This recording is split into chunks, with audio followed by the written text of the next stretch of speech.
కీర్తనల గ్రంథము 46వ కీర్తన. దేవుడు మనకు ఆశ్రయమును దుర్గమునై ఉన్నాడు.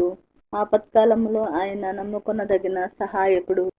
కావున భూమి మార్పు నొందినను, నడి సముద్రములలో పర్వతములు మునికినను, వాటి జలములు ఘోషించుచు నురుగు కట్టినను, ఆ పొంగునకు పర్వతములు కదలినను, మనము భయపడము. ఒక నది కలదు, దాని కాలువలు దేవుని పట్టణమును, సర్వోన్నతుని మందిరపు పరిశుద్ధ స్థలమును సంతోషపరచుచున్నవి. దేవుడు ఆ పట్టణంలోనున్నాడు, దానికి చలనము లేదు. అరుణోదయమున దేవుడు దానికి సహాయము చేయుచున్నాడు. జనములు ఘోషించుచున్నవి, రాజ్యములు కదులుచున్నవి. ఆయన తన కంఠధ్వని వినిపించగా భూమి కరిగిపోవచ్చున్నది. సైన్యములకు అధిపతి యెహోవా మనకు తోడై ఉన్నాడు. యాకోబు యొక్క దేవుడు మనకు ఆశ్రయమై ఉన్నాడు. యెహోవా చేసిన కార్యములు వచ్చి చూడుడి. ఆయనే భూమి మీద నాశనములు కలుగజేయువాడు.